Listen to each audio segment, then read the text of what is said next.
lors du dîner d'anniversaire de notre entreprise, ma femme a porté un toast à son amant devant 200 invités, affirmant qu'il était la raison de tout son succès. Ensuite, je me suis levé lentement, j'ai levé mon verre, et j'ai fait 2 annonces. Une seconde plus tard, la salle entière a pâli, et ma femme s'est figée sous le choc. Avant de continuer, abonnez-vous à la chaîne, et dites-nous dans les commentaires depuis quelle ville vous nous regardez. Je m'appelle Emilio. J'ai 50 ans, et cette nuit-là fut la plus humiliante de toute ma vie. Mais, ce fut aussi la nuit où tout a changé.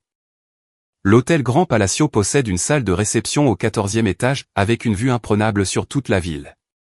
Ce soir-là, les lumières en contrebas ressemblaient à des étoiles inversées. Les tables étaient recouvertes de nappes blanches, ornées de fleurs de saison, et de verres en cristal, qui multipliaient la lumière des lustres au plafond. 200 invités, des partenaires, des clients, des fournisseurs, des journalistes spécialisés. Des personnes qui avaient accompagné la croissance de l'entreprise, pendant 2 décennies. L'entreprise s'appelait Marisol Events. Son nom sur le logo, son nom sur les cartes de visite, son nom dans les magazines de l'industrie, lorsqu'elle était photographiée sur les tapis rouges, et lors de galas de luxe. Son visage dans les articles, qui parlaient de la femme d'affaires ayant transformé le marché de l'événementiel d'entreprise, dans la région. Son nom, toujours son nom. Qu'importe le mien. Moi, j'étais Emilio, le mari. L'homme discret, à l'arrière-plan des photographies. Celui que personne ne nommait dans les discours, celui qui apparaissait au dîner d'entreprise dans son costume sombre, avec un sourire poli. Et que les clients importants saluaient d'une poignée de main cordiale, avant de chercher Marisol. Elle était toujours au centre de la pièce, riant, brillant, incarnant exactement ce que le monde attendait d'elle. Ce que j'avais construit pour qu'elle soit. Car c'était bien moi, qui avais fondé cette entreprise.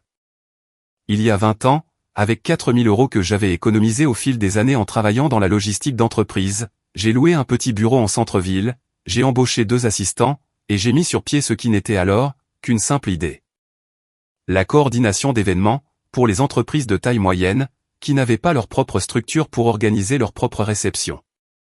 Quelque chose de simple, quelque chose que je savais bien faire, parce que j'avais passé une décennie entière, à en comprendre les rouages de l'intérieur. À l'époque, Marisol travaillait dans le design graphique. Elle était brillante. Elle était créative. Et quand je lui ai fait part de mon idée, ses yeux se sont illuminés d'une manière, qui m'a fait tomber follement amoureux d'elle. Mais tu as besoin d'un visage, m'a-t-elle dit ce soir-là, assise dans la cuisine de notre premier appartement.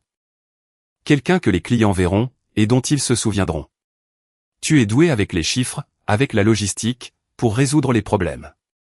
Mais dans l'événementiel, Emilio, les gens achètent de la confiance, et la confiance passe d'abord par les yeux.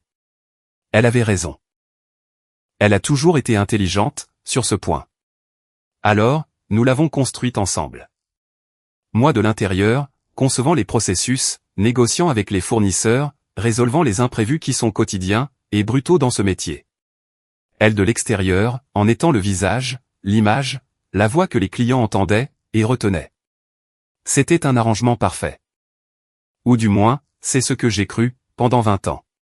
Ce que je n'ai pas vu, ce que je n'ai pas voulu voir, c'est que pendant que je posais les fondations, elle construisait tout autre chose, une porte de sortie.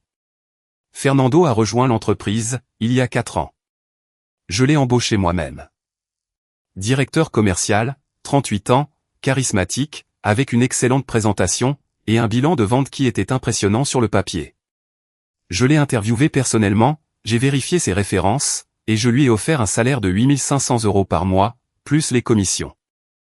Parce que nous avions besoin de quelqu'un, pour stimuler l'expansion vers de nouveaux marchés.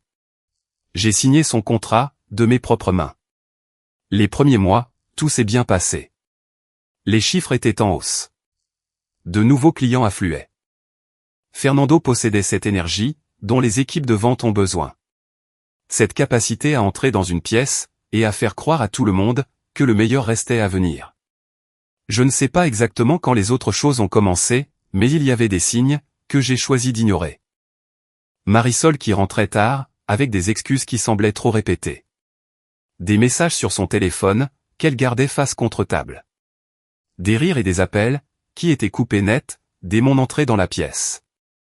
De petites choses, qu'un homme qui aime trop transforme en rien, parce qu'il préfère la paix de l'ignorance, à la tempête de confirmer ce qu'il soupçonne déjà.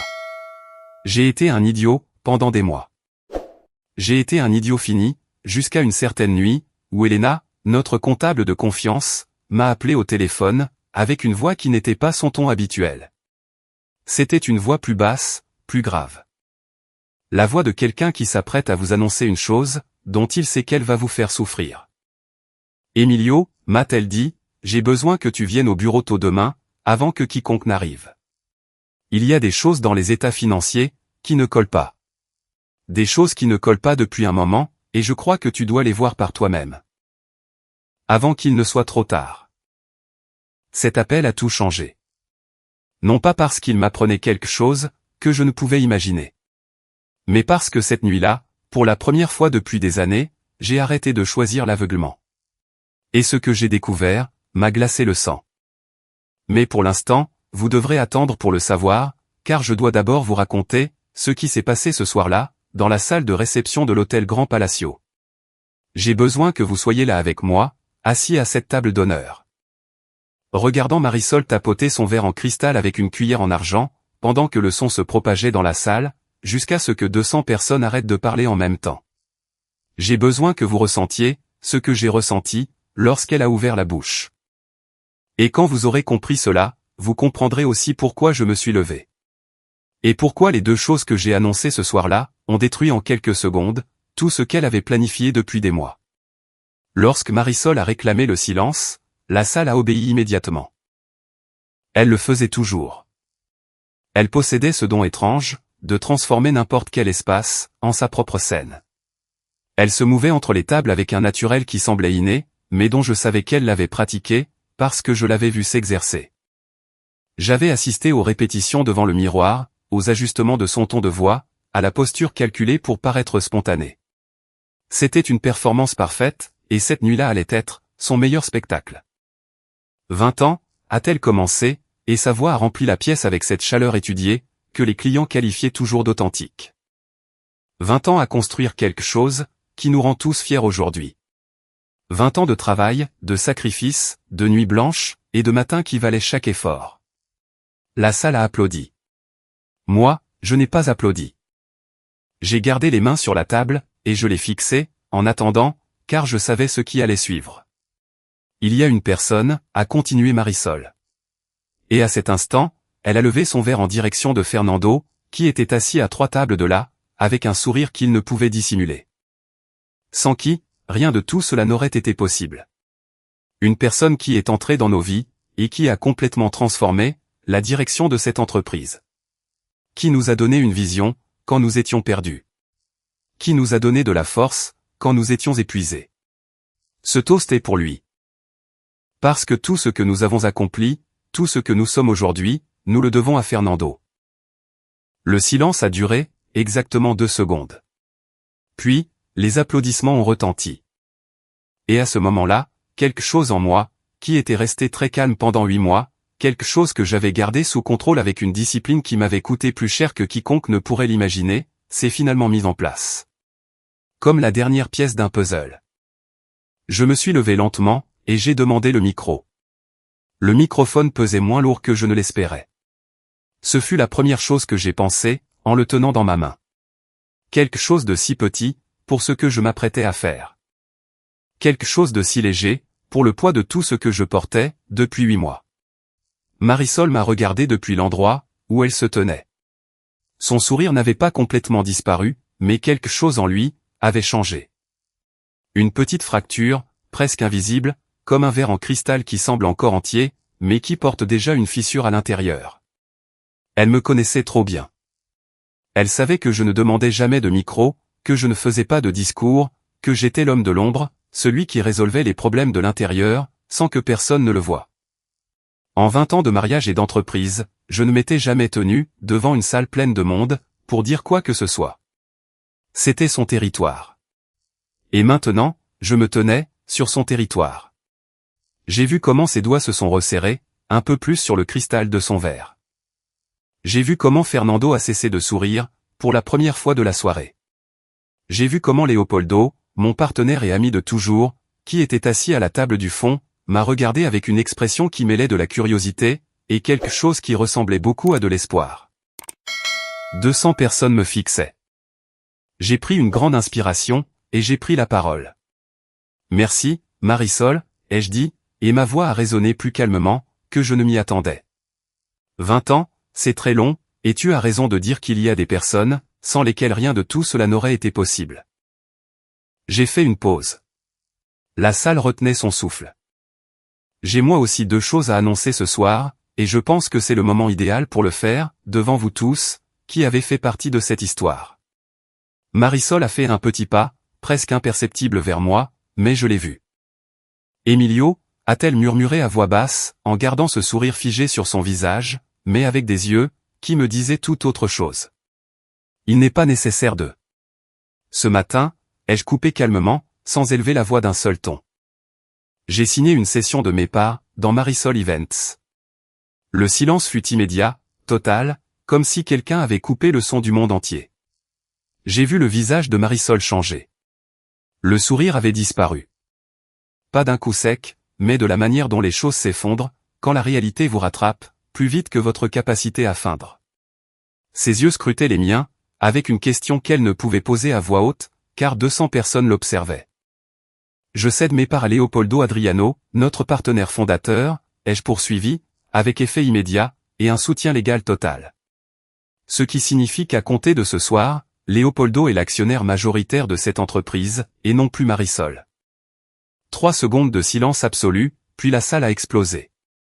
Non pas en applaudissements, mais en murmures, en un brouhaha de 200 personnes, traitant simultanément une information, à laquelle ils ne s'attendaient pas. J'ai vu des têtes se tourner. J'ai vu des téléphones apparaître, sur les tables. J'ai vu les membres du conseil d'administration se regarder, avec des expressions qu'ils ne savaient pas encore, comment interpréter. Marisol ne bougeait pas. Elle se tenait exactement là, où son toast l'avait laissé, le verre toujours à la main, les yeux rivés sur moi. Et pour la première fois en 20 ans, elle n'avait rien à dire. Fernando s'était levé de sa chaise, non pas pour parler, mais pour se préparer à quelque chose, dont il ignorait encore la nature.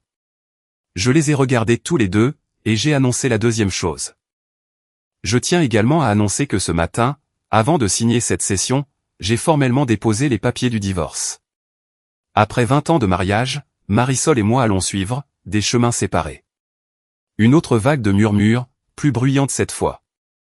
Et puisque nous avons signé un contrat prénuptial, au début de notre mariage, les termes sont clairs.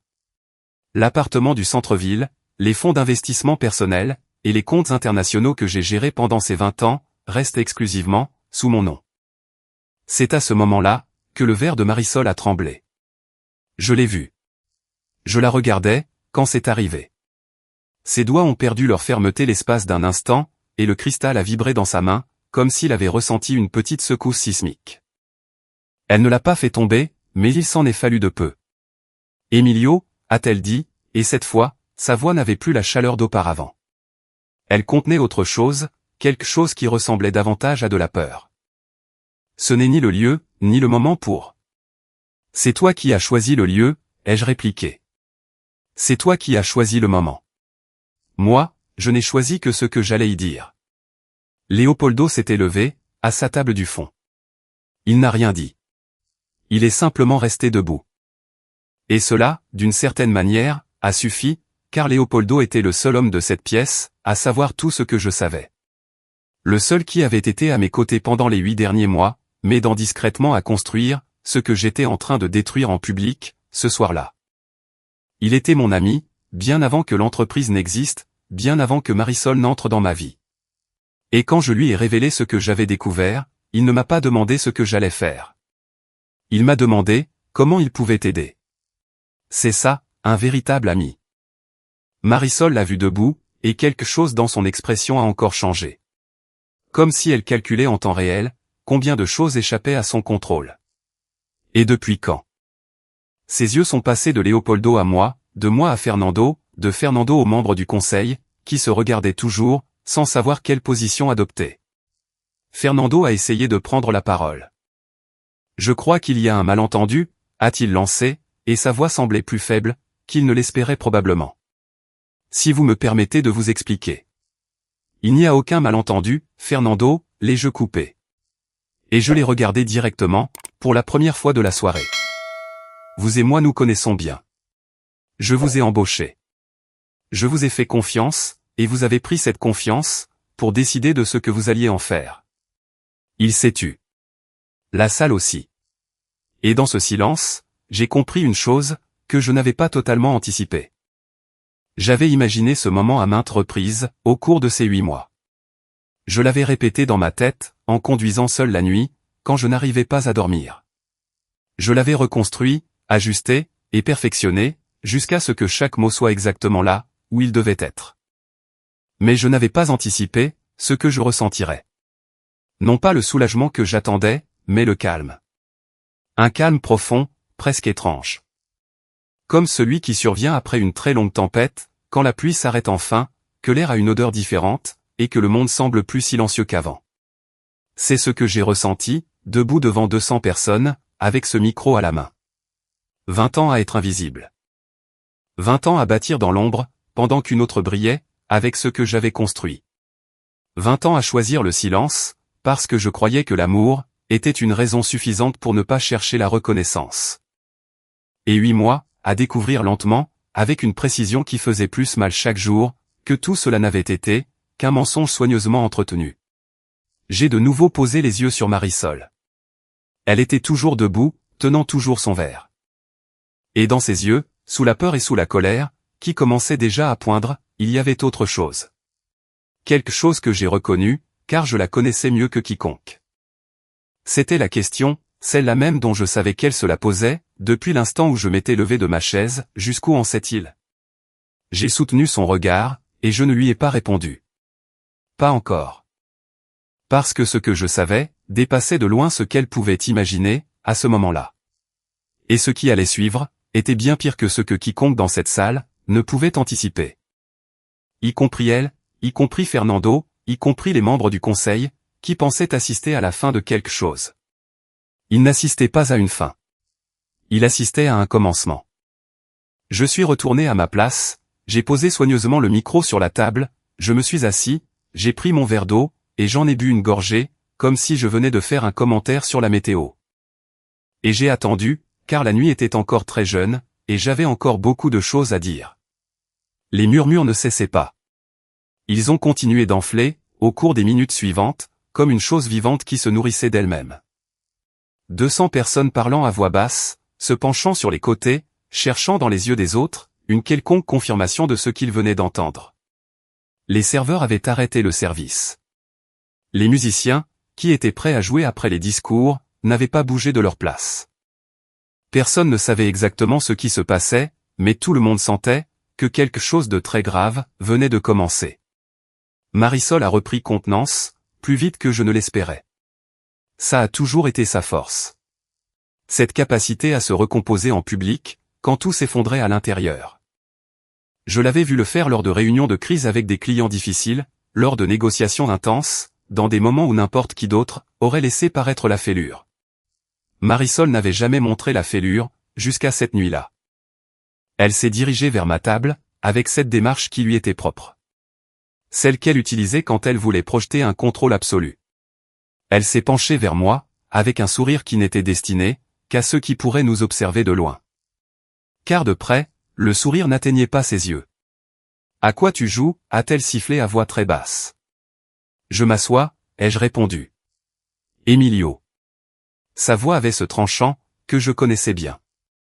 Ce tranchant qui apparaissait, quand les choses ne se passaient pas comme prévu, et qu'elle avait besoin de reprendre le contrôle, rapidement. On peut arranger ça. Tu n'es pas obligé de transformer cette soirée en un véritable cirque. On peut en discuter demain, calmement avec nos avocats, et trouver un accord, qui nous arrange tous les deux. Je l'ai regardé. Nous avons déjà trouvé un accord, ai-je rétorqué. Ce matin. Avec mon avocat, et avec Léopoldo. Quelque chose a traversé son visage, qui n'était ni de la colère, ni de la peur, mais quelque chose qui ressemblait davantage à une prise de conscience. L'instant où l'on réalise que le sol sur lequel on se tient est moins solide qu'on ne le croyait, et qu'il s'affaisse depuis bien plus longtemps qu'on ne l'avait remarqué. Elle s'est redressée, et retournée au centre de la salle, et a fait la seule chose qu'elle pouvait faire à ce moment-là. Ce qu'elle faisait toujours, quand elle avait besoin de reconquérir un auditoire. Elle a demandé la parole. Chers amis, a-t-elle lancé, et sa voix a retrouvé cette chaleur en apparence inépuisable. Cette capacité à paraître sincère, même lorsque tout ce qu'elle disait, n'était qu'une mise en scène. Je suis désolé que cette soirée ait pris une tournure inattendue. Les mariages sont complexes. Les partenariats le sont aussi. Et parfois, les gens prennent des décisions dans des moments de douleur, qui ne reflètent pas qui ils sont réellement. Emilio a été une part importante de ma vie. Et de cette entreprise. Mais ce soir est une célébration, et je choisis de célébrer. Elle a de nouveau levé son verre. Quelques personnes ont applaudi. Pas beaucoup, mais suffisamment pour qu'elle sourie, comme si c'était le cas de tout le monde. Fernando a lui aussi levé son verre depuis sa table, retrouvant une part du calme, qu'il avait perdu quelques minutes plus tôt. Ils se sont regardés, et dans cet échange, se tenait une conversation entière, que le reste de la salle ne pouvait pas déchiffrer. Mais moi, je la lisais parfaitement, parce que j'avais passé 8 mois, à apprendre à lire tout ce qui n'était pas dit à haute voix. Ils se croyaient tirés d'affaire. C'était exactement ce dont j'avais besoin. Car à cet instant précis, la porte principale de la salle de réception s'est ouverte, et Elena a fait son entrée. Elena était la comptable de l'entreprise, depuis 15 ans. 52 ans, les cheveux courts, toujours avec un dossier sous le bras, et une expression qui ne se modifiait pas facilement, quoi qu'il arrive.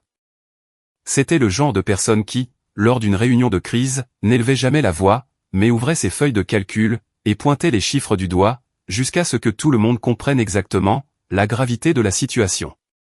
Je l'avais appelé l'après-midi même. Je lui avais dit de se présenter à l'événement, à 21h30. Pas avant, pas après.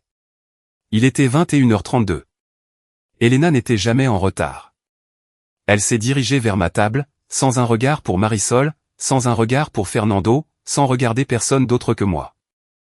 Elle a posé un épais dossier bleu, avec le logo de l'entreprise sur la couverture, sur ma table. Tout est là, m'a-t-elle dit à voix basse. Complet, révisé, et certifié par l'auditeur externe, cet après-midi. Merci, Elena. Elle a hoché la tête une fois, s'est assise sur la chaise vide à côté de moi, et a croisé les mains sur la table, avec l'aplomb de quelqu'un qui a fait ce qui était juste, et qui sait exactement ce que cela implique. Marisol l'avait vu entrer. J'ai vu la couleur de son visage se transformer. Pas d'un seul coup, mais de cette façon graduelle, dont le froid s'engouffre lorsqu'une fenêtre est ouverte en hiver, mettant quelques secondes à remplir toute la pièce. Elena était le joker, que Marisol n'avait pas calculé. Et elle avait de bonnes raisons de ne pas l'avoir fait. Elena avait toujours été loyale envers l'entreprise, et non envers les personnes. Elle n'avait jamais pris parti dans aucun conflit interne, et n'avait jamais colporté d'informations, d'un camp à l'autre. Elle était le genre de professionnel, qui fait son travail avec une intégrité si constante, qu'on finit par la tenir pour acquise. Ce que Marisol ignorait, c'est que, 8 mois auparavant, lorsqu'Elena m'avait appelé avec cette voix qui n'était pas la sienne, elle l'avait fait précisément, au nom de cette intégrité. Non pas pour nuire à Marisol, non pas par loyauté envers moi, mais parce qu'elle avait découvert dans les livres de compte de l'entreprise, des choses qu'elle ne pouvait ignorer, sans devenir la complice de quelque chose, qui la faisait se sentir sale. C'était son mot, sale. Et quand elle m'a révélé ce qu'elle avait trouvé, j'ai compris que ce que je prenais pour une trahison conjugale, était en réalité quelque chose de bien plus vaste, de bien plus calculé, et de bien plus destructeur. Pendant 2 ans, l'argent de l'entreprise s'était évaporé, via des canaux qui ne correspondaient à aucune dépense opérationnelle réelle.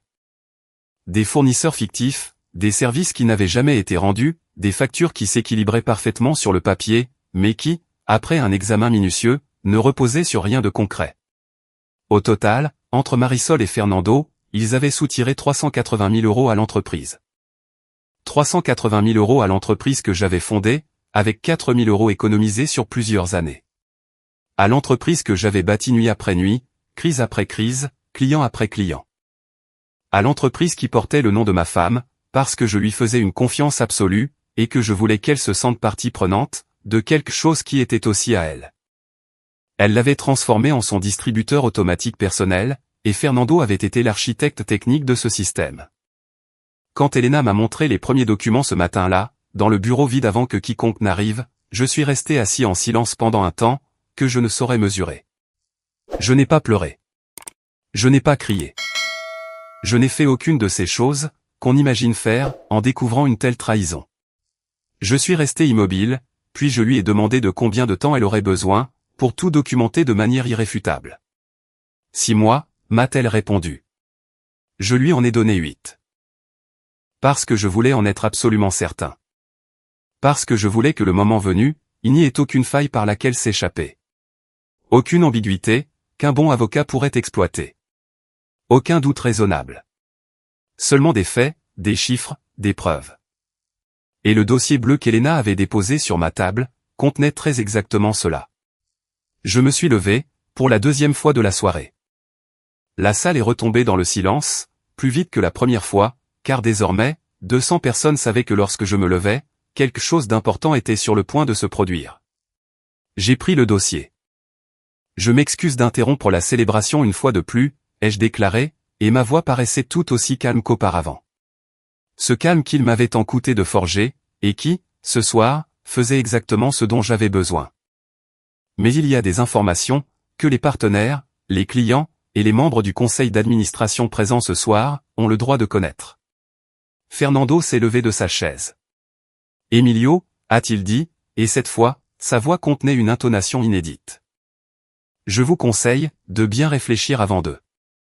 J'ai déjà réfléchi, l'ai-je coupé. Pendant 8 mois, j'ai réfléchi. J'ai ouvert le dossier, et j'ai commencé à lire. Les premiers chiffres se sont abattus sur la salle, comme des pierres sur une eau dormante. Des dates, des montants, des noms de fournisseurs qui n'existaient pas, des virements qui quittaient les comptes d'exploitation de l'entreprise, vers des comptes qu'Elena avait tracés, jusqu'à leur destination finale. Des destinations qui portaient un nom, le nom de Fernando, et le nom de Marisol. Quand j'ai prononcé ces chiffres à voix haute, quand j'ai dit 380 000 €, avec le même flegme que si j'avais parlé de toute autre chose, la salle n'a pas produit de murmure. Elle a produit du silence. Un silence différent du précédent. Plus lourd, plus dense. Le genre de silence qui ne naît pas de la surprise, mais de la compréhension. 200 personnes, comprenant en même temps, ce que ces chiffres signifiaient. J'ai vu les membres du conseil d'administration, échanger des regards qui n'étaient plus de la confusion. C'était de l'alarme. J'ai vu certains clients importants, venus ce soir-là pour célébrer les 20 ans d'une entreprise en laquelle ils avaient confiance, consulter leur téléphone, comme s'ils avaient besoin de vérifier une urgence. J'ai vu Marisol. Et pour la première fois de toute la soirée, Marisol n'avait aucune expression toute faite. Elle avait simplement le visage de quelqu'un, dont le sol vient de se dérober sous les pieds. J'ai refermé le dossier, je l'ai posé sur la table, et je me suis rassis pour la deuxième fois. Mais cette fois, le silence ne s'est pas rompu. Car tout le monde attendait la suite, et la suite était bien pire. Le silence a duré exactement 11 secondes. Je les ai comptés. Non pas parce que je n'avais rien de mieux à faire à ce moment-là, mais parce que j'avais besoin de me concentrer sur quelque chose de concret, pendant que j'attendais. Pendant que j'observais, pendant que je lisais la salle. Tout comme j'avais appris à lire des contrats pendant 20 ans, cherchant ce qui n'était pas écrit en surface, mais caché entre les lignes. 1, 2, 3. Les membres du conseil se regardaient toujours. Ils étaient 4. Adriano, le plus âgé, avait les mains jointes sur la table, et les yeux fixés sur un point, qui n'était personne en particulier. Il traitait l'information, il calculait. 4, 5, 6. Les clients les plus cruciaux, ceux qui représentaient les plus gros contrats de l'entreprise, avaient cessé de faire semblant de ne pas prêter attention. Désormais, ils observaient ouvertement, certains le téléphone à la main. 7, 8, 9. Fernando se tenait debout près de sa table. Il ne s'était pas rassis, depuis sa tentative de m'interrompre. Ses bras pendaient le long de son corps, et il arborait une expression que j'ai reconnue, pour l'avoir déjà vue chez d'autres personnes, dans d'autres situations délicates. C'était l'expression de quelqu'un, qui calcule combien d'issues de secours il lui reste, et qui découvre qu'il y en a beaucoup moins, qu'il ne le pensait. 10, 11. Marisol a pris la parole. C'est une manipulation, a-t-elle accusé, et sa voix avait retrouvé une certaine assurance. Pas totalement, mais suffisamment pour que cela sonne comme une déclaration, et non comme une supplication. Elle s'est adressée à la salle. Pas à moi. Toujours à la salle. Toujours au public. C'était son instinct. Ce que vous venez d'entendre, ce sont des chiffres sortis de leur contexte, par un homme qui traverse une période émotionnelle très difficile. Et qui a décidé de transformer une célébration en un règlement de compte personnel. Quelques têtes ont légèrement hoché, en guise d'approbation. Pas beaucoup, mais quelques-unes. Et cela m'a révélé une chose importante. Qu'il y avait encore des personnes dans cette pièce, prêtes à la croire. Que sa réputation, bâtie sur 20 ans avec une précision que j'avais moi-même contribué à maintenir, ne s'effondrerait pas en un seul discours. Ils avaient besoin de plus, et j'avais plus à offrir. Ces documents sont certifiés, par un auditeur externe et indépendant, a déclaré Elena depuis sa chaise, sans même se lever. Avec cette voix qui ne montait jamais dans les aigus, mais qui possédait un poids spécifique, rendant impossible le fait de l'ignorer. Ce ne sont pas des interprétations. Ce sont des écritures comptables, avec des justificatifs bancaires vérifiables. N'importe quel comptable dans cette salle, peut les examiner ce soir. Marisol l'a foudroyé du regard. Et dans ce regard, il y avait quelque chose qui n'était pas de la colère, mais quelque chose de plus ancien, et de plus glacial. Le regard de quelqu'un qui vient de comprendre, qu'une personne à laquelle elle n'avait jamais prêté attention, agissait contre elle, depuis bien plus longtemps qu'elle ne l'imaginait. Elena, a commencé Marisol, en baissant la voix sur un ton qui se voulait conciliant, mais qui résonnait plutôt comme un avertissement. Tu es avec nous depuis 15 ans. Tu sais comment fonctionnent les comptes de l'entreprise. Tu sais qu'il y a des mouvements qui nécessitent un contexte, qu'il y a des décisions financières prises au jour le jour, qui, hors de leur contexte, peuvent sembler. Elena l'a interrompu calmement, sans aucun drame. C'est moi qui ai créé le système comptable de cette entreprise. Je connais chaque compte, chaque sous-compte, et chaque mouvement, depuis le premier jour. Il n'existe aucun contexte, qui justifie des fournisseurs inexistants. La salle a encaissé l'information. Et c'est à ce moment-là, que j'ai assisté à une chose que je n'avais pas anticipée, mais que j'aurais dû prévoir, car c'était d'une logique implacable. Adriano, le membre le plus ancien du conseil d'administration, s'est levé. Adriano avait 67 ans, et siégeait au conseil depuis 12 ans. C'était un homme de peu de mots, et de nombreuses décisions. Je l'avais déjà vu agir dans des situations difficiles, et il faisait toujours la même chose. Il attendait. Il observait. Et quand il avait suffisamment d'informations, il agissait avec une rapidité, qui contrastait radicalement avec son calme habituel. J'ai besoin de voir ce dossier, a-t-il exigé. Ce n'était pas une question. Je me suis levé, j'ai pris le dossier bleu sur la table, et je le lui ai apporté personnellement. Il l'a pris sans ajouter un mot, l'a ouvert, et a commencé à le lire. Avec cette concentration absolue, que seules possèdent les personnes, qui savent exactement ce qu'elles cherchent. Fernando a fait un pas vers lui. Adriano, il y a des choses que je dois t'expliquer, a-t-il tenté. Assieds-toi, Fernando, a rétorqué Adriano, sans même lever les yeux du dossier. Fernando s'est assis. C'est à cet instant précis, que le premier des alliés de Marisol, a pris sa décision. Enrique, l'un des partenaires minoritaires qui avait toujours fait partie de sa garde rapprochée, qui avait trinqué avec elle ce soir-là, et applaudi son discours avec plus d'enthousiasme que quiconque. Il s'est levé de sa table en silence, a ramassé son téléphone et sa veste, et s'est dirigé vers la sortie sans dire un mot. Il n'a pas dit au revoir à Marisol. Il ne l'a pas regardée. Il est simplement parti. Ce fut le premier, mais pas le dernier. Marisol l'a regardé s'éloigner. J'ai vu sa mâchoire se contracter un instant, puis se relâcher immédiatement. Car elle savait qu'elle ne pouvait pas laisser transparaître cette réaction en public, mais elle l'avait durement ressenti. Le premier abandon de la soirée. Le premier moment où quelqu'un qui avait été de son côté, a choisi de ne plus l'être. Les abandons blessent différemment, lorsqu'ils se produisent en public. Ils sont plus définitifs. Elle a tenté de reprendre le contrôle de la salle, une fois de plus. Je veux que tout le monde sache, a-t-elle déclaré, en s'adressant au centre de la pièce, avec cette posture qu'elle avait tant pratiquée. Que cette situation a une explication complète, que je serai ravi de partager dans le contexte approprié. Avec les conseillers juridiques correspondants, et avec toute la documentation nécessaire pour prouver, que ce que vous venez d'entendre, n'est qu'une version partielle et malveillante d'eux. Il y a une plainte pénale, ai-je lancé. Ces 5 mots ont tranché son discours, comme une lame affûtée. La salle a renoué avec le silence pesant d'auparavant. Elle a été déposée ce matin, ai-je poursuivi, auprès du bureau du procureur compétent, pour fraude en entreprise et détournement de fonds. Les noms figurant sur la plainte sont ceux de Marisol et Fernando. Le dossier que M. Adriano tient entre les mains est une copie de la documentation jointe à cette plainte. Fernando s'est relevé. Cette fois, il n'a rien dit. Il s'est contenté de marcher rapidement vers la sortie. Avec l'empressement de quelqu'un qui a soudainement besoin de passer un coup de fil très urgent, en privé. Les téléphones de plusieurs invités l'ont suivi, caméras allumées.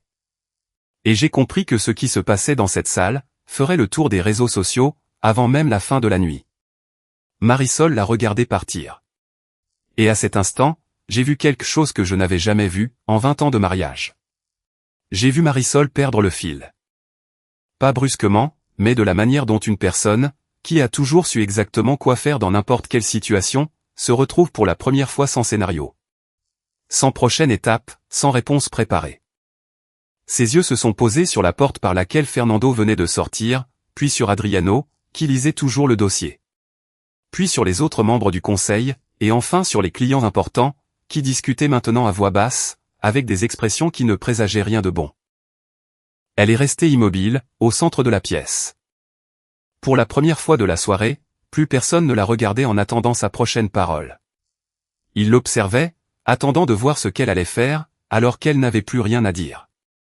C'est Lucia qui a fait son entrée, à ce moment-là. Ma fille.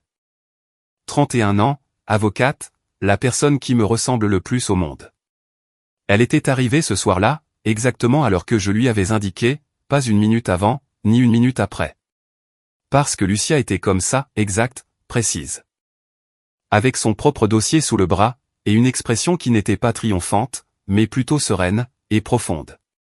Elle s'est avancée vers ma table, m'a donné une brève étreinte, s'est assise à mes côtés, et a posé son dossier sur la table, près de celui d'Elena. Marisol l'a vu. Et pour la première fois de cette soirée, j'ai vu quelque chose que je ne m'attendais pas à voir. Quelque chose qui m'a frappé d'une manière que je n'avais pas anticipée, même si j'aurais dû. Car pendant une seconde, sous tout ce que Marisol feignait d'être cette nuit-là. Sous la peur, la colère, le calcul, et la panique, j'ai revu la femme que j'avais épousée 20 ans plus tôt. Et j'ai vu qu'elle était complètement seule. Je n'ai ressenti aucune satisfaction, à cet instant. J'ai ressenti quelque chose de beaucoup plus complexe. Mais je l'ai laissé de côté, car Lucia venait d'ouvrir son dossier. Et ce qu'il contenait, allait bouleverser tout ce qu'il restait de cette nuit.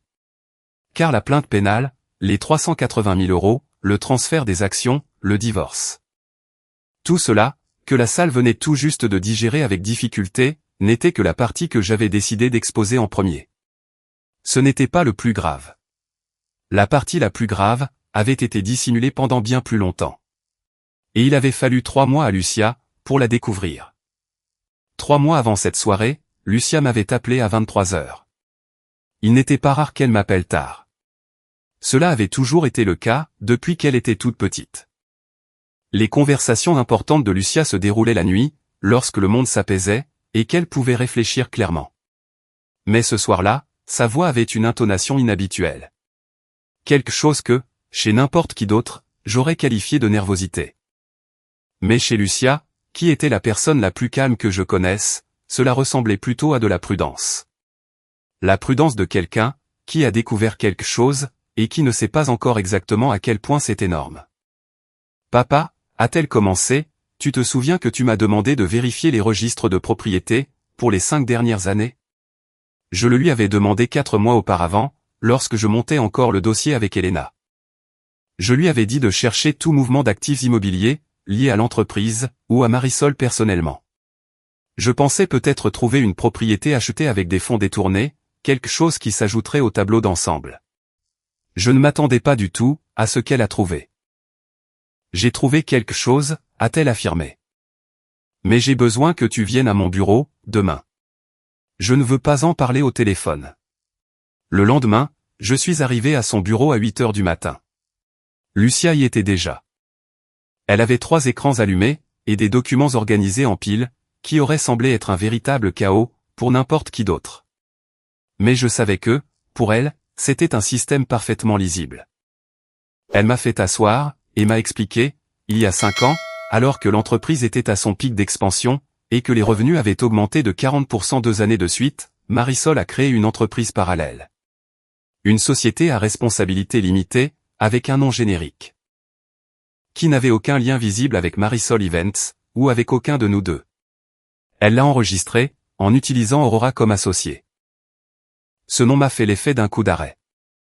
Aurora avait été l'assistante personnelle de Marisol, pendant près de 3 ans. Une jeune femme efficace, discrète au point d'en être presque invisible. Elle avait quitté l'entreprise 4 ans plus tôt, avec une brève lettre de démission sans histoire. Et je n'y avais jamais vraiment accordé d'importance, car les gens allaient et venaient. Et Marisol gérait toujours son équipe rapprochée, avec une autonomie totale. Je comprenais maintenant pourquoi Aurora avait été si discrète, et pourquoi elle avait démissionné, très exactement au moment où Fernando est arrivé. L'entreprise parallèle opérait depuis 5 ans. Recevant des paiements de clients de Marisol Events, qui n'apparaissaient jamais dans les livres de comptes officiels. Ce n'était pas le même stratagème qu'Elena avait découvert, avec les faux fournisseurs. C'était quelque chose de différent, de plus sophistiqué, et de plus ancien. Un système conçu pour détourner des contrats entiers. Pas des parties de contrat. Des clients qui pensaient payer Marisol Events, mais dont les fonds atterrissaient sur un compte que Marisol contrôlait personnellement, par l'intermédiaire d'Aurora. Lucia avait calculé le total. Lorsqu'elle m'a annoncé le chiffre, je suis resté plongé dans un silence, qu'elle a respecté sans m'interrompre. Car elle connaissait son père, et savait que j'avais besoin de ce silence, pour assimiler l'information. Ce n'était pas 380 000 euros. C'était 1 200 000 euros. 1 200 000 euros, siphonnés de l'entreprise sur une période de 5 ans. Grâce à un système que Marisol avait bâti toute seule, avant Fernando, avant que toute autre trahison n'existe. Un système qui prouvait que ce que j'avais cru être une banale histoire d'infidélité et d'ambition partagée, était en réalité quelque chose de bien plus ancien, et de bien plus calculé. Marisol n'avait pas commencé à me trahir, en rencontrant Fernando. Elle me trahissait depuis 5 ans avant cela. Peut-être même plus. C'est la partie qu'il m'a fallu le plus de temps, pour digérer. Pas les chiffres, pas la mécanique de la fraude, mais la chronologie. Le fait que, pendant que je construisais d'une main, elle démantelait de l'autre. Le fait que, lors de chaque dîner que nous avions partagé au cours de ces 5 années. Lors de chaque conversation sur l'avenir de l'entreprise. Lors de chaque instant où je lui parlais de mes projets, avec l'honnêteté absolue de quelqu'un qui fait une confiance aveugle à la personne assise en face de lui. Elle était assise de l'autre côté de la table, sachant exactement ce qu'elle était en train de faire. C'est cette partie-là, qui faisait mal différemment. Vous savez, l'argent, la table, les dîners, les conversations. Cette intimité que je croyais réelle, et dont elle avait fait la scène parfaite, pour un mensonge qu'elle échafaudait depuis des années.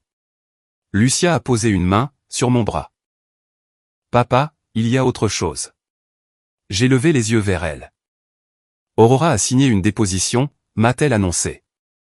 Je l'ai retrouvée il y a 2 semaines. J'ai mis un peu de temps à t'en parler, car je voulais vérifier chaque détail, avant de te le présenter. Aurora a accepté de coopérer avec nous, en échange d'une immunité dans la procédure. Sa déposition décrit le système complet. Avec des dates, des noms. Et des instructions précises qu'elle a reçues de Marisol, par écrit. Par écrit. Des emails, a précisé Lucia.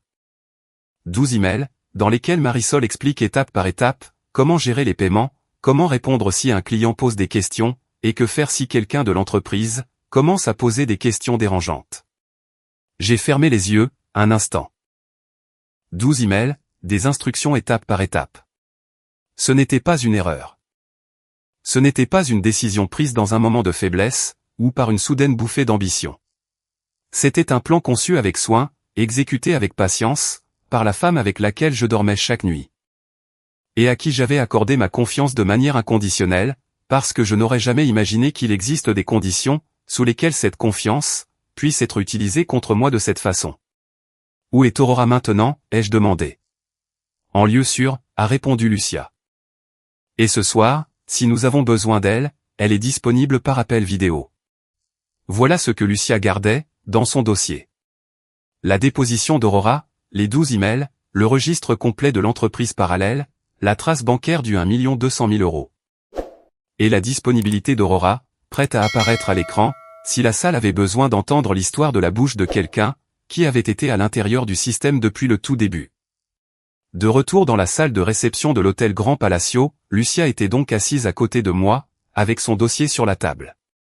Et j'observais Marisol, qui regardait sa fille avec une expression mêlant des sentiments, qui n'auraient pas dû se mélanger. Car Lucia, était aussi sa fille.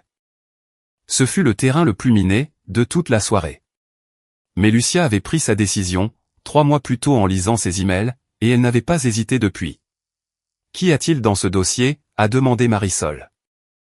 Et cette fois, sa voix était dépourvue de fermeté, de chaleur, ou de n'importe quel autre masque, qu'elle utilisait en public. C'était une question directe, presque mise à nu. Lucia la fixait. La vérité, a-t-elle simplement répondu. Marisol a soutenu son regard, pendant 3 secondes. Puis elle s'est tournée vers moi, immédiatement. Sa voix était redescendue sur un ton, que j'ai reconnu. Le ton qu'elle employait, quand elle voulait que quelque chose reste strictement entre nous. Ce ton intime qui, pendant 20 ans, avait toujours fonctionné pour combler la distance entre nous, quand les choses devenaient difficiles. Il y a des problèmes que nous pouvons résoudre sans nous détruire mutuellement. Sans détruire tout ce que nous avons bâti. Sans que Lucia n'ait à se retrouver au milieu de quelque chose, qui ne la regarde pas, Lucia est ici parce qu'elle a choisi d'y être, ai-je répliqué. Tout comme moi, Emilio. Elle s'appelle Aurora, les jeux coupés. Un silence. Un silence fondamentalement différent, de tous les précédents, cette nuit-là. Marisol n'a pas bougé, mais quelque chose en elle, s'est figé. Quelque chose d'interne, quelque chose que je pouvais percevoir, parce que je la connaissais depuis 20 ans, et que je savais lire les changements, qui n'affleuraient pas à la surface. Un infime réajustement, dans sa posture. Une tension autour de ses yeux, qui n'était plus la même qu'avant. Avant, il y avait la peur calculée. La peur de quelqu'un qui évalue les dégâts, et cherche des portes de sortie. Maintenant, c'était autre chose. C'était la peur de quelqu'un qui vient de comprendre, que l'issue de secours qu'elle pensait avoir, n'existe tout simplement pas. Aurora a signé une déposition, ai-je continué. Elle a décrit l'ensemble du système. Les 5 années, le 1 200 000 €, et les 12 emails dans lesquels tu expliquais exactement, comment procéder. La salle ne laissait échapper aucun son. Pas un murmure, pas le crissement d'une chaise, pas le tintement d'un verre. 200 personnes, figées. Adriano avait refermé le premier dossier, et regardait maintenant Marisol avec l'expression de quelqu'un qui a pris sa décision. Et n'attend plus que le bon moment, pour l'annoncer.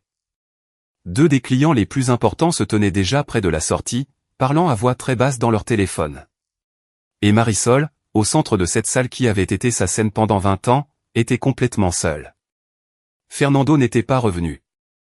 Ses alliés étaient partis, ou détournaient le regard. Le conseil d'administration, qui ce soir-là devait approuver son contrôle total sur l'entreprise, lisait des documents prouvant qu'elle les volait, depuis 5 ans. J'ai ouvert la bouche pour continuer. Et c'est alors que Marisol a fait une chose, à laquelle je ne m'attendais pas. Elle s'est assise. Non pas à sa table, mais sur la chaise la plus proche qu'elle a pu trouver, comme si ses jambes avaient pris une décision, que le reste de son corps, n'avait pas encore approuvée. Elle s'est assise, le verre toujours à la main, fixant un point sur la nappe blanche, et n'a plus rien dit. La salle l'observait. Et j'ai compris, que je venais d'assister à une scène que très peu de gens ont l'occasion de voir, dans leur vie. L'instant précis, où une personne qui a bâti toute son existence sur le contrôle, perd ce contrôle, dans sa totalité. Ce n'était pas de la satisfaction, que je ressentais. C'était quelque chose qui se rapprochait de la tristesse. Mais il me restait encore une chose à dire. Quelque chose que ni Marisol, ni personne dans cette salle, ne savait encore. Quelque chose que je n'avais découvert moi-même, qu'il y a 10 jours. Et qui bouleversait tout ce que nous pensions savoir, de cette histoire. 10 jours avant cette soirée, Léopoldo m'avait appelé à 7 heures du matin. Léopoldo n'appelait jamais, à 7 heures du matin. C'était un homme aux horaires stricts, dont la journée commençait à 9 heures. Aucune exception, depuis 40 ans. Quand j'ai vu son nom s'afficher à cette heure-là, j'ai su qu'il s'était passé quelque chose. Pas nécessairement quelque chose de mal. Léopoldo avait une façon très particulière d'appeler quand c'était urgent, que j'avais appris à reconnaître, après 30 ans d'amitié. C'était la voix de quelqu'un, qui a découvert quelque chose, et qui ne peut pas attendre. Emilio, m'a-t-il annoncé. J'ai besoin que tu viennes à mon bureau, aujourd'hui. Pas demain, aujourd'hui. J'y serai à 10 heures. Le bureau de Léopoldo, situé au 16e étage d'un immeuble du centre-ville, n'avait pas changé depuis 20 ans.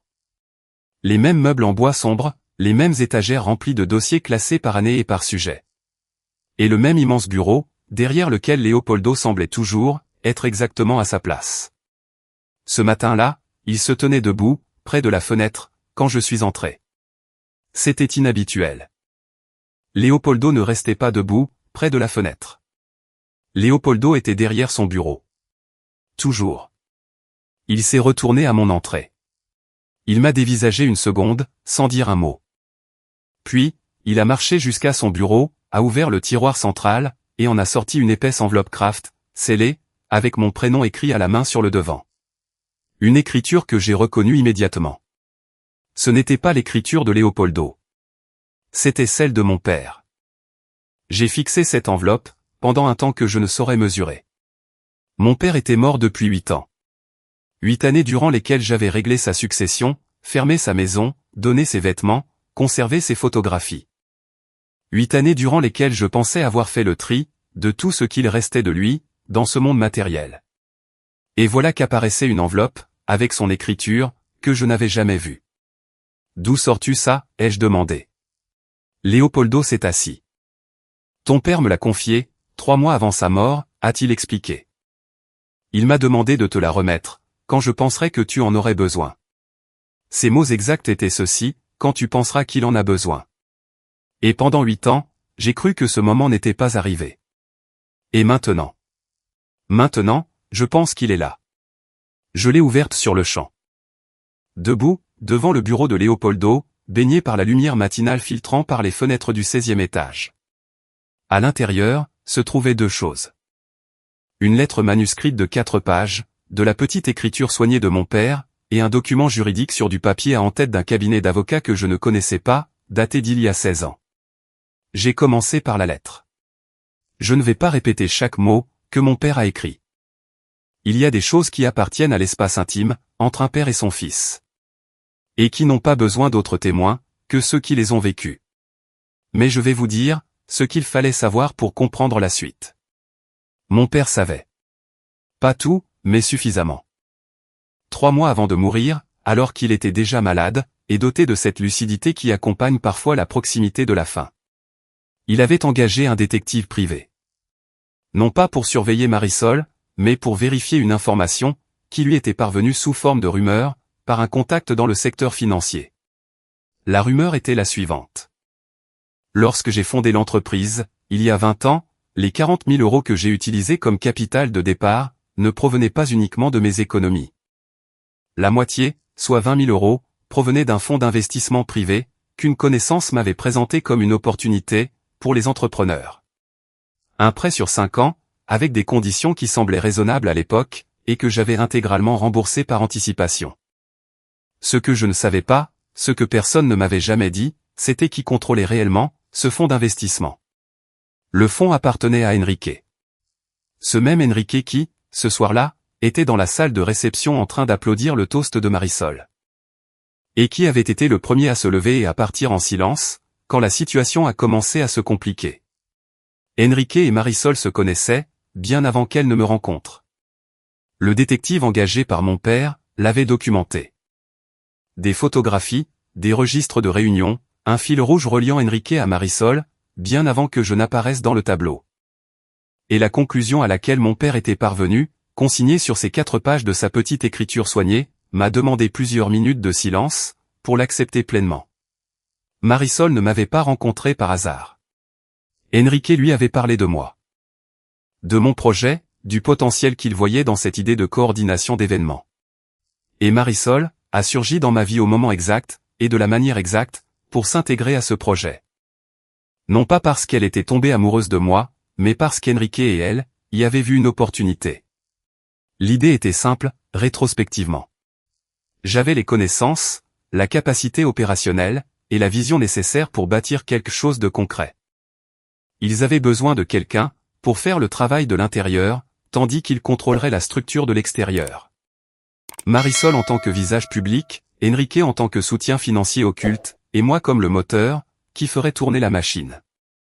Sans jamais savoir, que le véhicule ne m'appartenait pas totalement. 20 ans. Ils avaient planifié tout cela, il y a 20 ans. Quand j'ai eu terminé de lire la lettre, je suis resté prostré devant le bureau de Leopoldo, pendant un long moment. Il n'a rien dit. Ce n'était pas nécessaire. Il me connaissait depuis avant la création de l'entreprise. Depuis avant même que Marisol n'entre dans ma vie. Et il savait que j'avais besoin de ce silence, pour mettre de l'ordre dans ce qui venait d'arriver. J'ai ensuite lu le document juridique. C'était un contrat, signé il y a 16 ans, entre Marisol et Enrique. Un accord privé de partage des bénéfices, dissimulé sous une structure de conseil fictive. Selon ce contrat, Enrique percevait secrètement 12% des bénéfices nets de l'entreprise, en échange de son soutien financier initial, et pour certains un service de facilitation non spécifié. 12%, pendant 16 ans. Leopoldo avait calculé le montant ce matin-là, avant mon arrivée. Sur la base des bénéfices réels de l'entreprise, après déduction de ce que Marisol et Fernando avaient détourné, Enrique avait perçu environ 640 000 euros, sur 16 ans. 640 000 euros issus de l'entreprise que j'avais fondée, que j'avais bâtie, que j'avais maintenue à flot pendant 2 décennies de travail invisible. Versés en secret à l'homme qui avait orchestré toute cette mascarade, dès le début. Le total n'était plus de 200 000 euros. Il s'élevait à 1 840 000 euros, et s'adossait à 16 années d'histoire. C'est ce que j'avais gardé, pour la fin de la soirée. De retour dans la salle de réception de l'hôtel Grand Palacio, face à une Marisol murée dans le silence, et une salle suspendue à mes lèvres. J'ai pris l'enveloppe Kraft que j'avais apportée, et je l'ai posée sur la table. Juste à côté des dossiers d'Elena et de Lucia. Marisol l'a fixée du regard. Elle ne reconnaissait pas cette enveloppe. Elle n'avait jamais vu cette enveloppe. Elle ignorait que mon père avait un jour engagé un détective. Elle ignorait que Leopoldo avait conservé ce document, pendant 8 ans, attendant le bon moment. Mais elle a reconnu quelque chose, dans la façon dont je la regardais. Et cela a suffi pour que son expression se modifie une fois de plus. Cette enveloppe, ai-je annoncé, en m'adressant à la salle, contient un document signé il y a 16 ans. Un contrat privé entre ma femme et l'une des personnes présentes ici ce soir. Qui prouve que ce qui s'est passé dans cette entreprise n'a pas commencé il y a 4 ans. Avec Fernando. Cela a commencé il y a 20 ans. Avant que l'entreprise n'existe, avant que je ne signe le premier contrat, avant que je n'embauche le premier employé. J'ai fait une pause.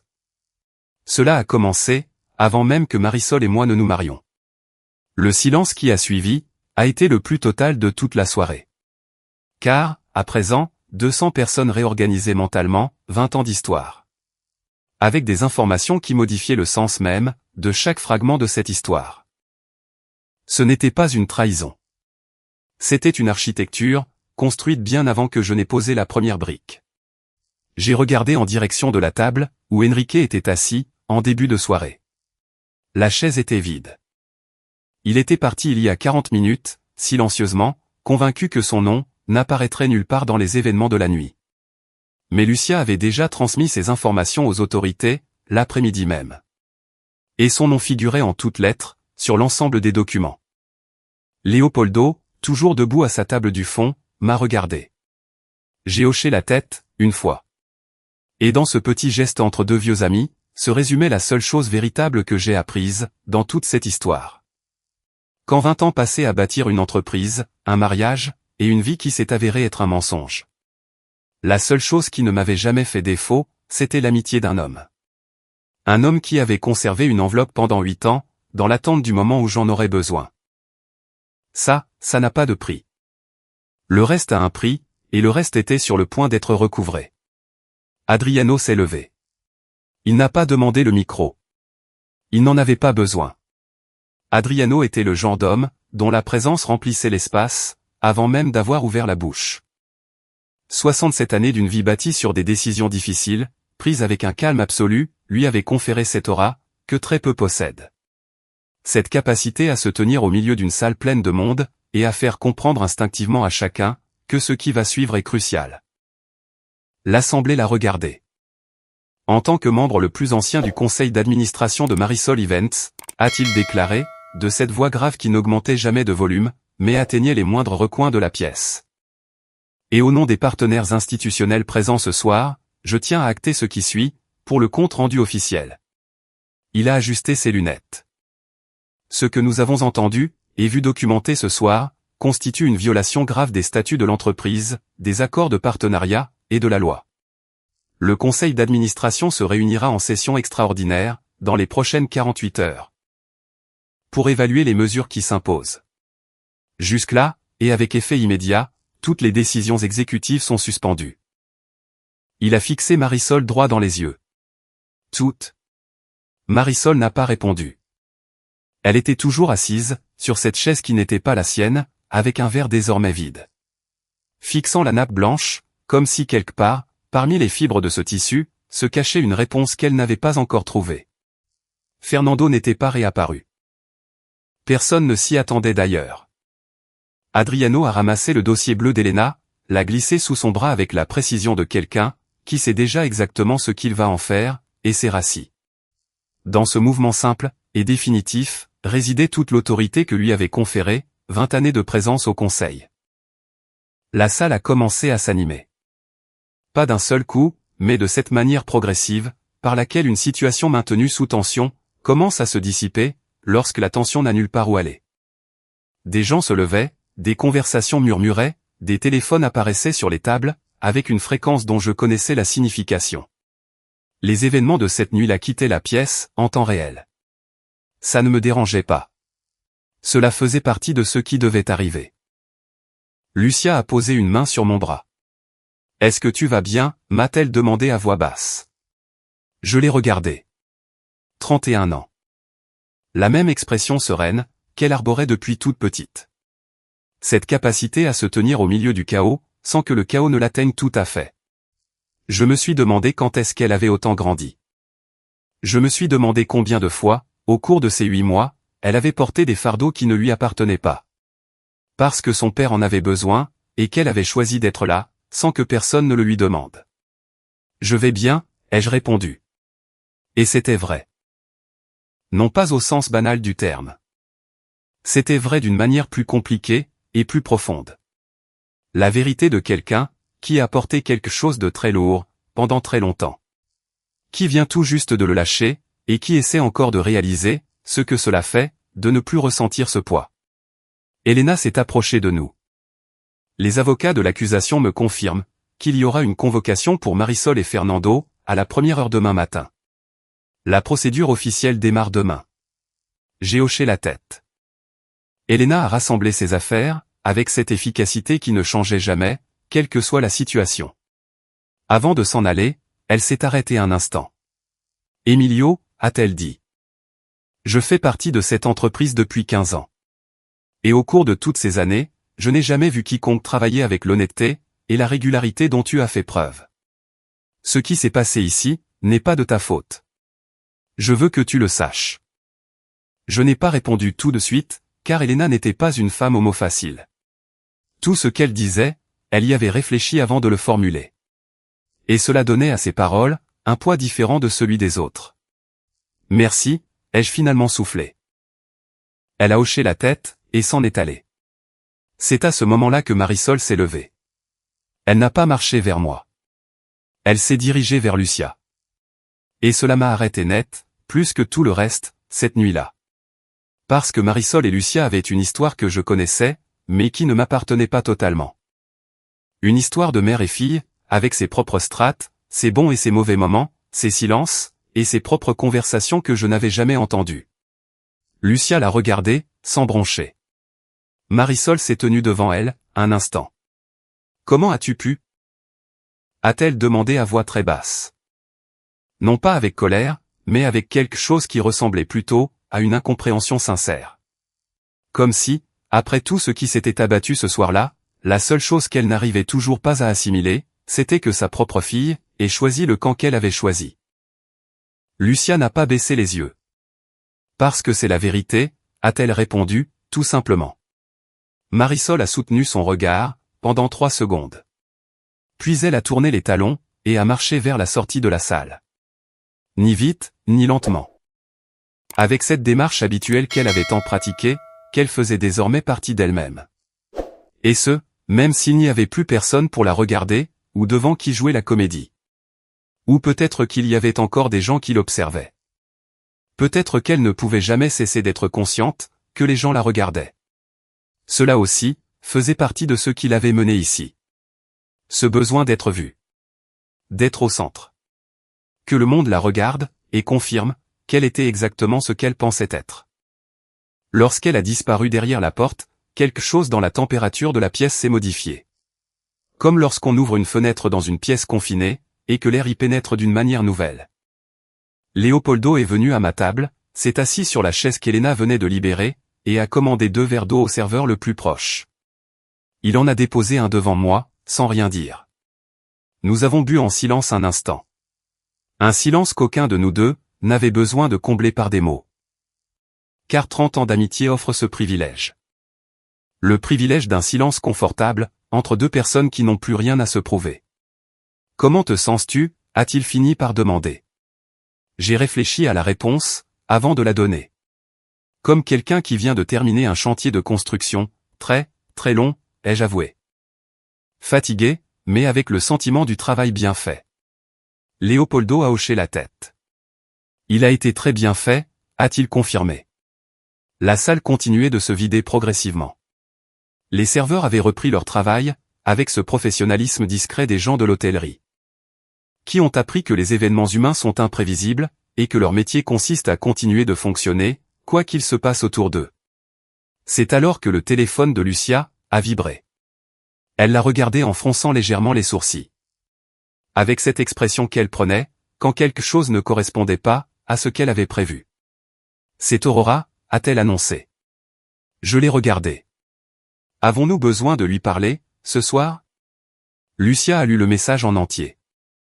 Et quand elle a relevé les yeux vers moi, son expression s'était altérée d'une manière qui m'a serré la poitrine. Moi qui pensais pouvoir enfin me détendre. Elle dit qu'il y a quelque chose qu'elle ne nous a pas dit, m'a révélé Lucia. Quelque chose qui n'était pas dans la déposition, car au moment de la signer, elle ignorait si c'était pertinent. Mais après avoir vu ce qui circule sur les réseaux sociaux, à propos de ce soir, elle a décidé que ça l'était. Qu'est-ce que c'est? Lucia a relu le message, une fois de plus. Elle dit qu'il y a 3 ans, Marisol a eu une conversation avec Enrique, dans le bureau de l'entreprise parallèle. Aurora y était. Et lors de cette conversation, Marisol a affirmé à Enrique, que si jamais je découvrais le système comptable, la solution ne serait pas de négocier. Elle a fait une pause. Quelle était la solution, ai-je demandé. Lucia a levé les yeux, de son téléphone. Faire disparaître les documents, a-t-elle dit. Et s'assurer que tu ne pourrais pas les utiliser. Le silence qui a suivi entre nous 3 était différent de tous les autres silences de la soirée. Léopoldo a posé lentement son verre sur la table. Qu'est-ce que ça veut dire, s'assurer que tu ne pourrais pas les utiliser, a-t-il interrogé. C'est ce qu'Aurora veut nous expliquer, a répondu Lucia. Elle dit qu'elle n'avait pas tout à fait compris ce que Marisol et Enrique voulaient dire à ce moment-là. Mais plus tard, quand elle a entendu certaines conversations supplémentaires dans les mois qui ont suivi, elle a commencé à comprendre. Je suis resté de marbre. Traitant 20 ans de mariage, 8 mois d'enquête, une nuit entière de révélations que je croyais épuisées. Et maintenant, Aurora, depuis un lieu sûr que Lucia connaissait et moi non, m'annonçait qu'il y avait autre chose. Quelque chose qui dépassait l'argent. Quelque chose qui allait au-delà de la trahison conjugale, de la fraude d'entreprise, et de la conspiration vieille de 20 ans, qui venait d'être étalée au grand jour, devant 200 personnes. Quelque chose qui, quand je l'entendrais, changerait ma façon d'appréhender non seulement ce qui s'était passé, mais aussi ce qui aurait pu se passer. Et ce qui aurait pu se passer, était la chose à laquelle j'avais le plus de mal à penser clairement. J'ai regardé Lucia. Appelle-la, ai-je dit. L'appel a été lancé, à 23h47. Lucia a posé le téléphone sur la table entre nous, et a activé le haut-parleur, avec cette gestuelle si précise qu'elle appliquait à tout. Léopoldo s'est légèrement penché en avant. La salle autour de nous continuait de se vider, mais nous avions tous les trois cessé de remarquer les gens qui partaient. Car ce qui s'apprêtait à se jouer à cette petite table, était bien plus important que tout ce qu'il restait de l'événement. Aurora, a annoncé Lucia. Nous sommes tous les trois, mon père, Léopoldo, et moi. Tu peux parler. Il y a eu une seconde de silence, à l'autre bout de la ligne. Puis, une voix s'est élevée. Ce n'était pas la voix d'Aurora, dont je me souvenais.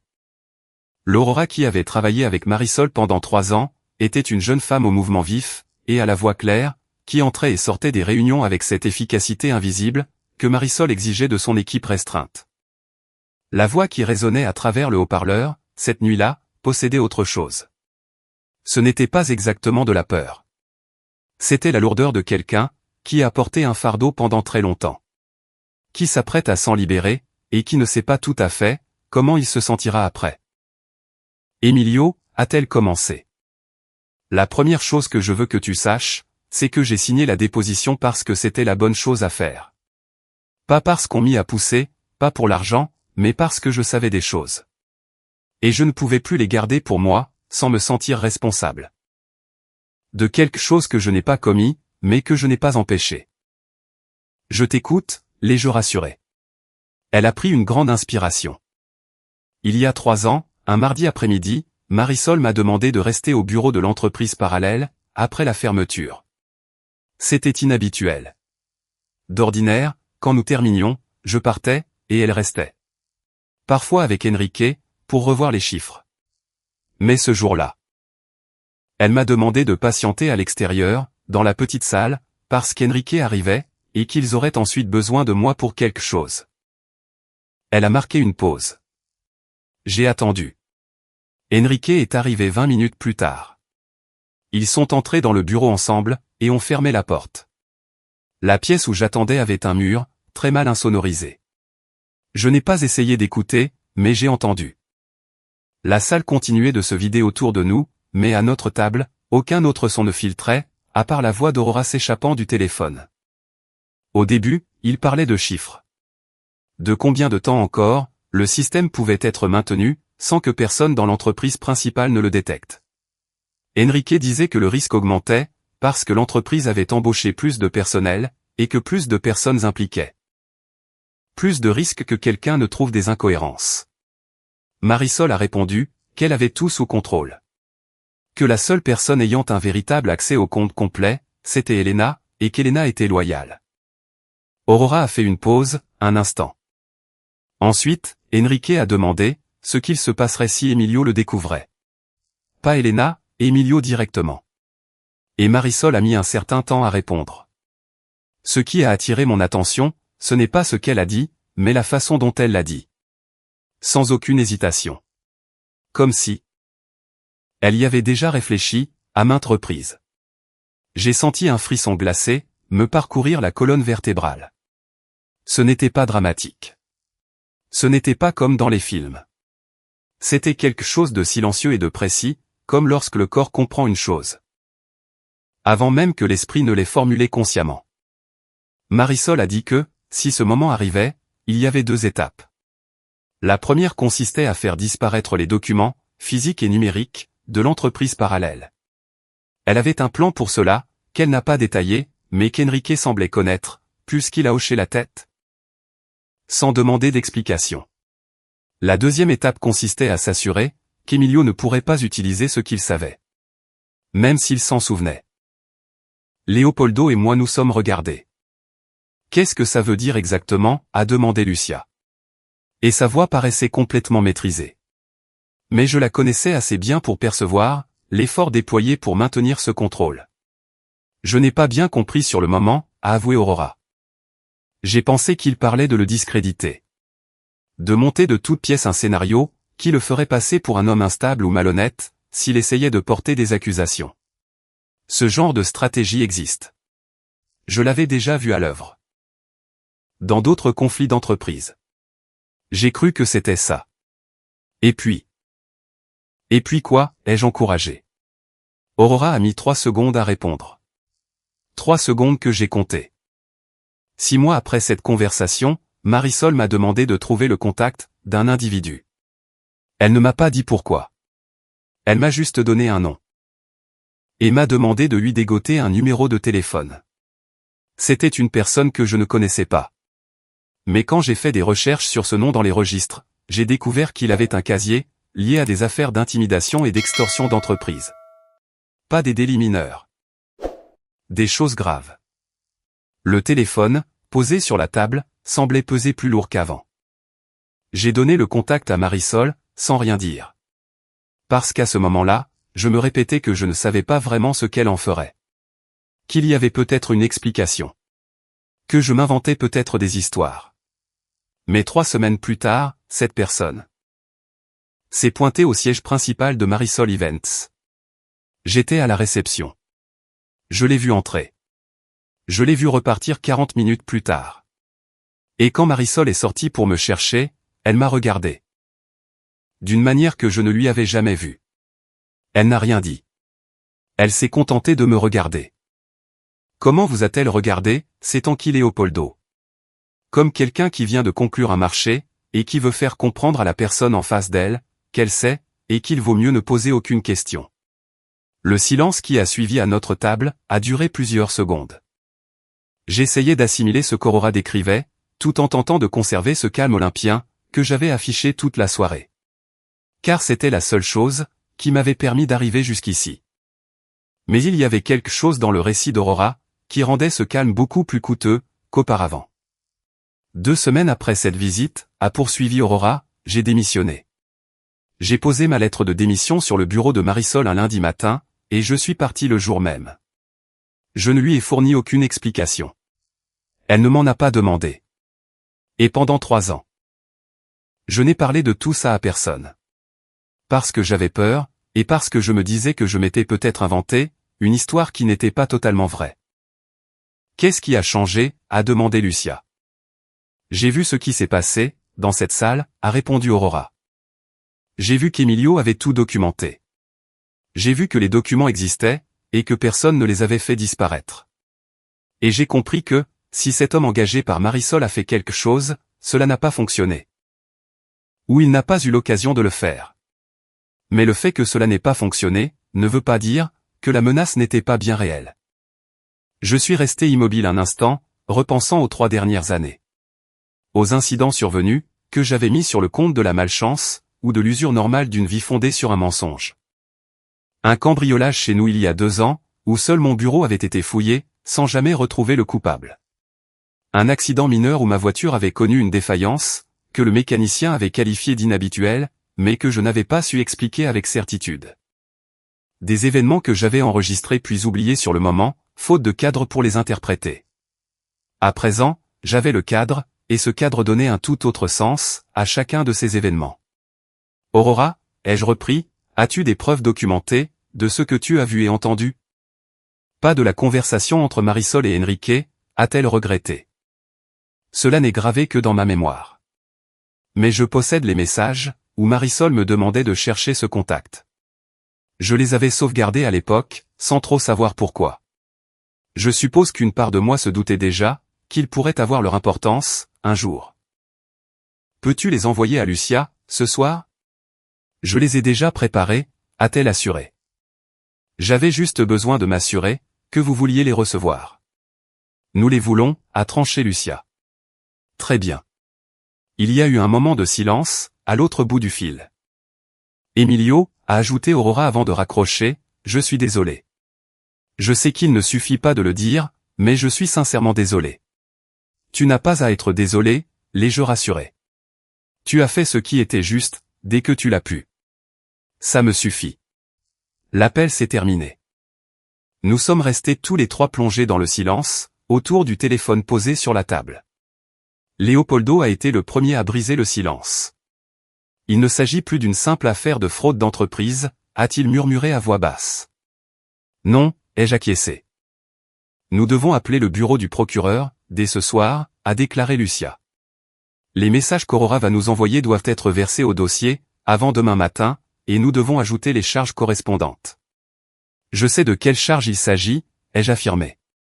Et c'était vrai. Fraude, détournement de fonds, association de malfaiteurs, et à présent, peut-être quelque chose de bien plus grave, que tout cela réuni.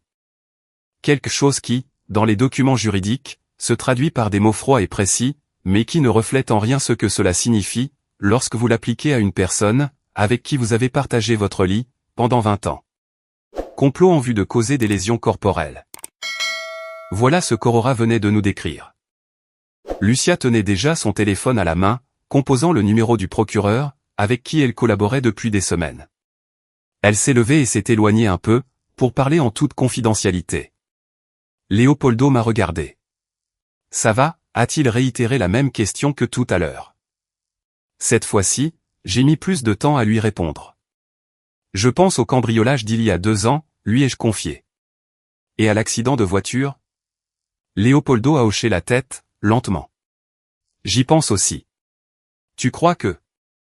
Je pense que demain, nous devons tout raconter au procureur, a-t-il coupé court. Et je pense que ce soir, tu as besoin de dormir dans un endroit, qui n'est pas ta maison habituelle. Je l'ai dévisagé.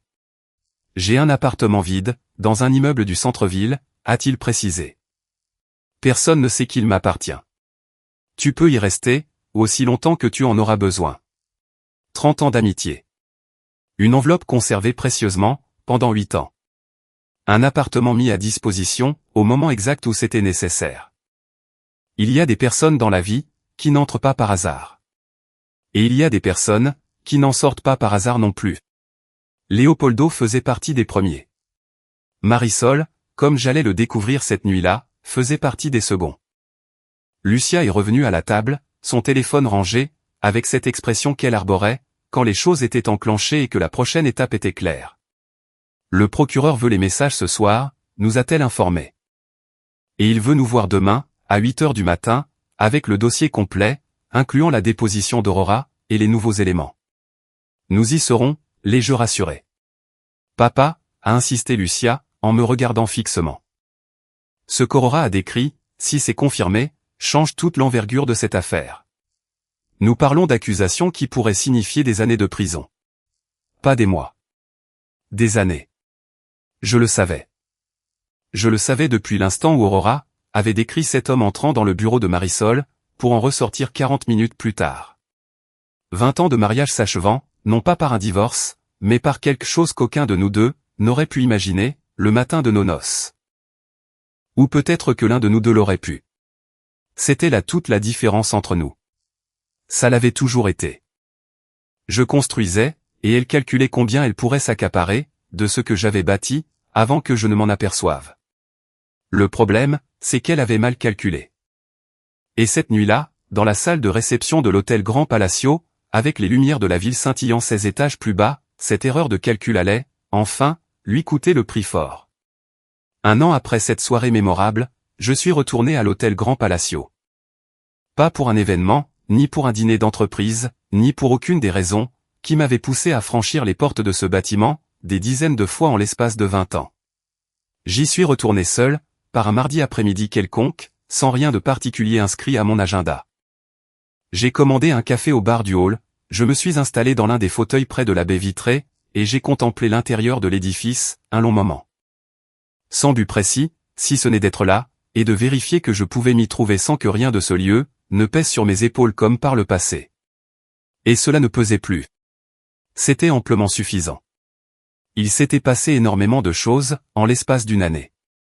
Bien plus que je n'aurais pu l'anticiper, cette nuit-là, lorsque j'avais quitté la salle du 14e étage entouré de Lucia à ma droite et de Léopoldo à ma gauche, le dossier complet entre les mains du procureur. Ce même procureur qui, le lendemain à 8 heures du matin, nous avait reçus avec cette gravité spécifique, propre aux personnes qui saisissent pleinement le poids de ce qui atterrit sur leur bureau. La procédure légale avait été rapide, pour une affaire de cette envergure.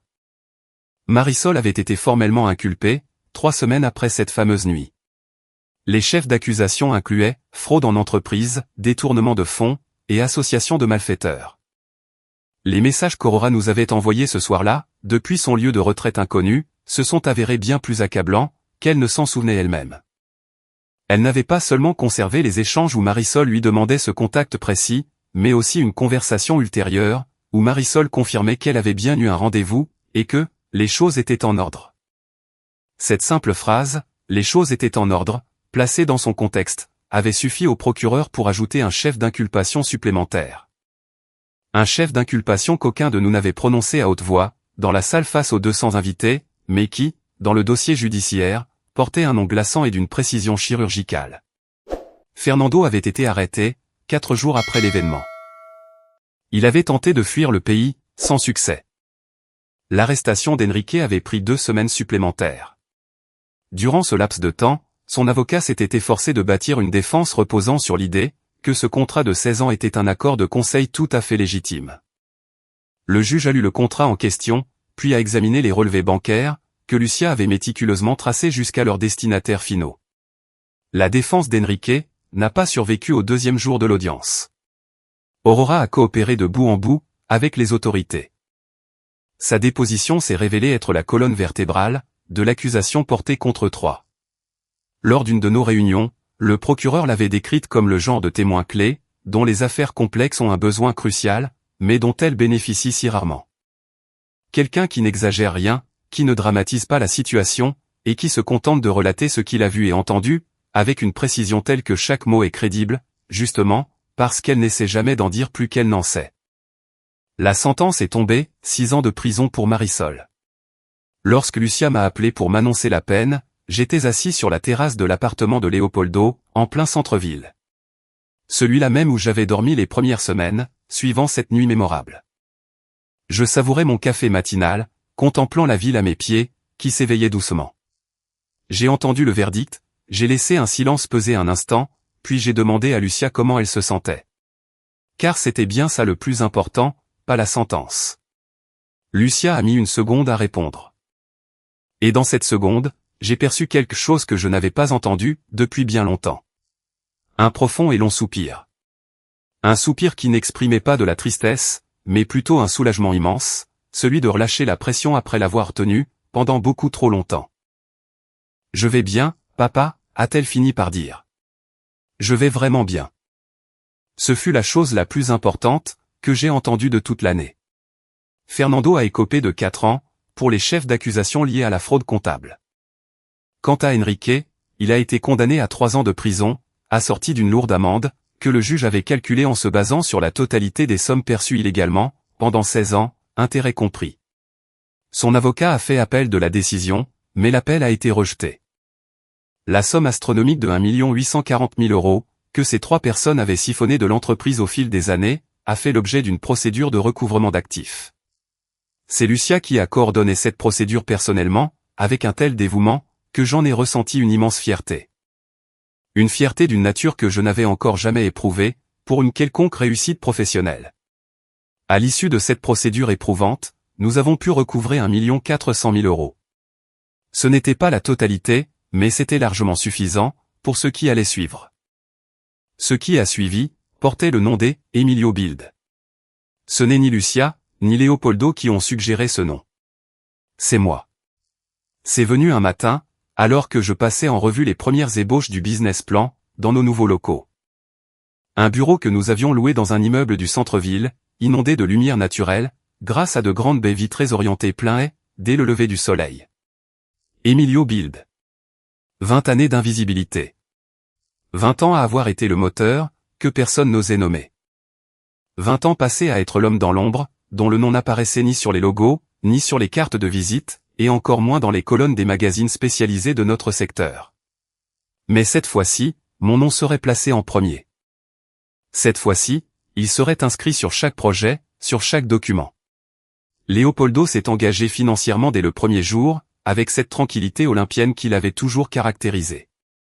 Sans aucun drame, sans poser de conditions excessives, en accordant cette confiance rare qui se passe de contrats complexes, car elle repose sur des fondations solides, que les mots sur le papier ne peuvent ni forger, ni détruire.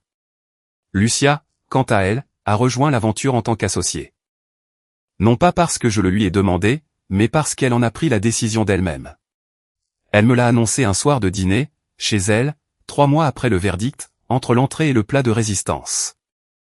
Fidèle à son habitude, elle a présenté cette décision majeure, avec le plus grand naturel du monde, comme une évidence qui ne nécessitait pas plus de discussion, que de raison. « Je veux bâtir ça avec toi », m'avait-elle glissé. « Si tu le souhaites. » C'est tout ce que je souhaite, avais-je répondu. Elena, sans grande surprise, a accepté de poursuivre sa mission, en tant que directrice financière. Un matin, elle m'a appelé pour me faire part des différentes offres d'emploi qu'elle avait reçues. Ajoutant qu'elle préférait tout de même terminer sa carrière, au service d'une entreprise qui en valait la peine. Et que ce que je bâtissais, en valait amplement la peine. Ce sont les mots exacts qu'elle a employés, et je les ai précieusement conservés, avec tout le soin que l'on accorde aux choses de grande valeur. La première année d'Emilio Build s'est clôturée avec des contrats totalisant 2 300 000 €. Ce n'était pas un coup de chance. C'était le résultat direct de 20 années de savoir-faire accumulé, de relations professionnelles tissées sur la base de la plus stricte honnêteté. D'une réputation, qui s'est avérée être bien plus solide que je ne le soupçonnais moi-même. Car, bien que cette réputation ait porté le mauvais nom, pendant trop longtemps, elle avait été construite avec les bons matériaux. Plusieurs des clients les plus prestigieux, présents dans la salle de réception de l'hôtel Grand Palacio cette fameuse nuit, nous ont contactés dès les premiers mois. Pas tous, certes, mais ceux qui comptaient vraiment. Ceux qui avaient assisté à l'effondrement, et qui avaient saisi, non seulement l'étendue de la trahison de Marisol, mais aussi et surtout, qui j'avais véritablement été, tout au long de ces années. Lors d'une réunion, l'un d'eux m'a glissé une remarque, que je n'oublierai jamais, Emilio, nous savions tous, que le vrai travail venait de vous. Il nous manquait juste la bonne excuse, pour le dire tout haut. Cette remarque m'a piqué, mais d'une manière qui n'était pas tout à fait désagréable. Car il est des douleurs qui purifient, qui réorganisent, qui laissent l'esprit bien plus clair, qu'il ne l'était avant leur passage. Et celle-ci en faisait indéniablement partie. Cet après-midi-là, dans le hall feutré de l'hôtel Grand Palacio, mon café chaud à la main, observant le flot de la ville de l'autre côté de la vitre, mes pensées sont retournées vers mon père. J'ai repensé à cette enveloppe, qu'il avait gardée auprès de lui, pendant 3 mois avant de mourir, et que Léopoldo avait précieusement conservée, pendant 8 longues années, guettant l'instant opportun. J'ai songé à cette confiance patiente et inébranlable, que mon père n'avait pas placée en moi de manière directe. Mais bien dans le discernement de son vieil ami, sachant qu'il saurait identifier le moment parfait. Mon père avait toujours possédé ce don pour cerner les gens. Il m'aura fallu plus de temps qu'à lui, mais j'y suis finalement parvenu. Et cette année-là, j'ai découvert que c'était amplement suffisant. Ce chemin n'a pas été sans embûches, ni sans laisser quelques cicatrices. J'ai traversé des nuits difficiles, et des matins où l'aube semblait beaucoup trop lourde à porter. J'ai connu des moments où le poids écrasant de ces 20 années de mensonges, que j'avais choisi d'ignorer, ressurgissait avec une violence inouïe. Se manifestant sous des formes qu'aucune procédure judiciaire et aucun succès commercial ne pouvaient totalement apaiser. Mais, au bout de ce tunnel, j'ai retrouvé la lumière aux côtés de Lucia, de Léopoldo et d'Elena. À la tête d'une entreprise, qui arbore fièrement mon nom sur sa devanture. Et chaque matin, l'ouverture de ces portes me rappelle cette leçon fondamentale, qu'il m'a fallu 50 ans, pour assimiler dans sa totalité. Un travail accompli avec honnêteté, ne s'efface pas, même si une autre personne le masque de son nom, pendant 2 décennies. La patience d'un homme qui sait pertinemment, ce qu'il a bâti de ses propres mains, n'a aucune limite lorsqu'arrive l'heure de le revendiquer. Et parfois, les nuits qui débutent comme les pires moments de toute une existence, se révèlent être le premier jour d'un nouveau chapitre, que l'on ne sait pas encore nommer. Mais, lorsque vous le vivez intensément, vous comprenez alors avec une clarté limpide, que c'était très exactement, ce dont vous aviez besoin. J'ai terminé mon café, j'ai posé le verre sur la table, je suis sorti respirer l'air frais de l'après-midi, et j'ai continué d'avancer.